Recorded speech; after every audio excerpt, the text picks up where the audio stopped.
ভিক্ষু তো আমাদের ক্লাসের মধ্যে চলে আসলো কিভাবে? এই ছেলে, এইখানে ভিক্ষা দেওয়া হয় না, এটা একটা ক্লাসরুম। ক্লাসরুমে বাধা দিও না, যাও যাও। চাঁদনি বাদ দে না, বেচারা শখ করে আসছে, ওর অপমান করিস না। এই 20টা টাকা দিয়ে দে না, তুমি 20টা টাকা নিয়ে নিচে চলে যাও। ওয়েট, ওকে দেখেই তো বোঝা যাচ্ছে যে ও একটা সুস্থ স্বাভাবিক মানুষ, তাহলে কেন আমাদের কাছে সাহায্য চাচ্ছ? আমি তো এই জায়গায় কোনো সাহায্য চাইতে আসিনি, আমি এই জায়গায় এসে ইফতেখার স্যারের লগে দেখা করতে। তুই ইফতেখার স্যারের সাথে দেখা করতে আসছস না? এসব ধান্দা আমরা বুঝি। যা ক্লাসেতে বের। যা বেরো। আরে দেখিস না কেমন স্যান্ডেল পরে চলে আসে ক্লাসের মধ্যে। কি অবস্থা? আচ্ছা, স্যার আসসালামু আলাইকুম, আমি নূর ইসলাম, আমি ভুবনপুর গ্রাম থেকে আইছি। Sir okay. ওর নাম হচ্ছে নূর ইসলাম, আমার প্রিয় শিক্ষকের একমাত্র নাতি। ও এখন থেকে তোমাদের সঙ্গে পড়াশোনা করবে। নূর, ও হচ্ছে আমার মেয়ে, ওর নাম চাঁদনি। চাঁদনি শোন, তুই বাসায় যাওয়ার সময় ওকে সঙ্গে করে নিয়ে যাবি, ঠিক আছে? আর আমার আরো একটা ক্লাস আছে, আমি শেষ করে আসছি। কিরে চাঁদনি, তুই না বলেছিলি তোর বাসায় খুব ব্রিলিয়েন্ট স্টুডেন্ট আসবে, তুই নাকি তার সাথে প্রেম করবি? এই তোর হবু বয়ফ্রেন্ড? আরে সমস্যা কোথায়? প্রেম কর, ভালোই তো মানাবে। ওর সাথে প্রেম করবো আমি? আমার কেন তোমার ঘৃণা লাগতেছে? একটু জীবনেও না। আমি তোকে আমার বাসায় নিয়ে যাব না। এই শোনো, তুমি কিন্তু আমার সাথে আমার বাসায় যাচ্ছ, মনে থাকবে তো? বাবু পড়ালেখা করবে। ওলে বাবা। চাঁদনি, এই চাঁদনি!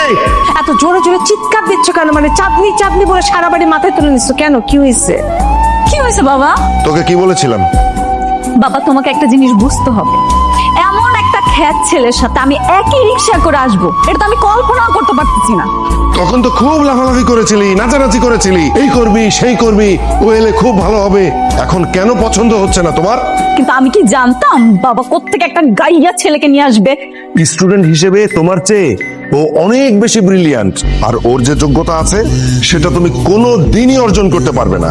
হ্যাঁ হ্যাঁ, তোমাদের যেহেতু এত ভালো লাগতেছে তাহলে তোমরা মাথায় তুলে নাচো, আমাকে এগুলোর মধ্যে ডাকবে না। বাবা, তুমি ওর কথা কিছু মনে করো না, ওর একটু মাথা গরম তো, সবসময় অস্থির থাকে। তুমি রুদা ভাই, আমার আপু তো তোমাকে বিয়ে করার জন্য পাগল হয়ে বসে আছে। আর এটাও বলছে তুমি আসার পর থেকে যেন আমি তোমাকে দুলা ভাই বলে ডাকি। না না, তোমার ওই ডাইনিয়া পুরে বিয়ে করুন যাইবো না। এই, এই, কি বললা তুমি? আমি ডাইনি? তোমার মতো একটা খ্যাত ছেলেকে বিয়ে করবো আমি? এই, দাঁড়াইছিস কেন? তুই এর সাথে থাকতে থাকতে খ্যাত হয়ে যাবি, চল আয়। চাঁদনি যে তোমার পছন্দ করে ভালোবাসে, জানো এটা? না না, ও আমার পছন্দ করে না। তুমি তো আসলে একটা বোকা, মায়া চোখের ভাষা বুঝতে হয়, আর যার সাথে বেশি ঝগড়া করে তারই বেশি ভালোবাসে। এই যে এই দুইটা সুন্দর ফুল দিয়া ওরে প্রপোজ করো। চাঁদনি, তুমি যে আমার লগে প্রেম করতেছ এটা তো বাড়িতে কইলেই হইতো, সবার সামনে প্রপোজ করতে তো লজ্জা লাগে। I love you.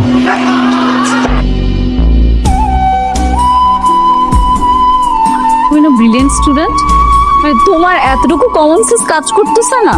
তুমি আমাকে দেখো, আমার মতো একটা মেয়ে তোমার মতো একটা ছেলের সাথে প্রেম করবে, সেটা তুমি ভাবতে পারলে? নেক্সট টাইম এই ধরনের ভুল যাতে না। যাও। আরে মিয়া, তুই আসলে একটা গাদা, তোমার দিছিও গাদা বউ।